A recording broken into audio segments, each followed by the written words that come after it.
We were outside of a friend's house in the summer. It was late at night, and we were sitting outside of her house, and I was in the passenger seat, and my friend was driving.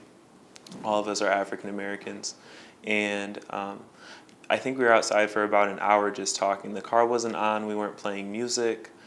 You could really only see us from our cell phones glowing onto our face, and we hadn't even gotten out of the vehicle.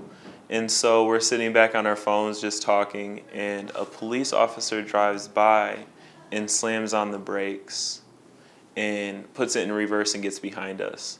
And we froze, and then they shined a spotlight into the car. So it's funny because we looked at each other, and I was like, is this really happening to us right now? I was really, I think my first reaction was I was just shocked, and then that's when the fear kind of kicked in. And I told my friends to put our hands up because I didn't want them thinking that we were going to reach for something.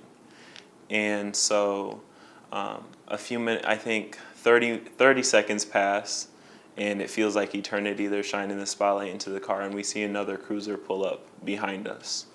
And so the officer gets out the car, and he asked us what we were doing, and my friend said, well, my house is right there. We're just sitting in our car.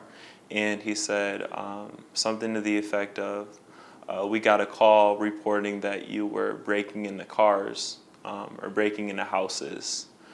Can we see your IDs? So I was actually 17 at the time, so I didn't have an ID on me. And they took my friend's IDs, and they went back to their car.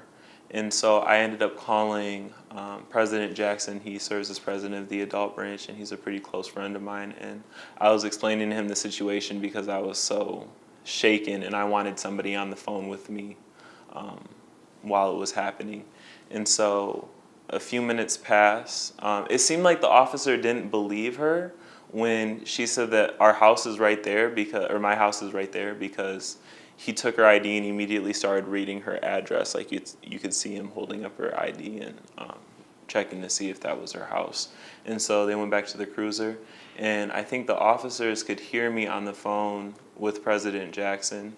And so they came back to the car, and he said, thank you for complying, and have a good night, basically. And that was the end of it. And so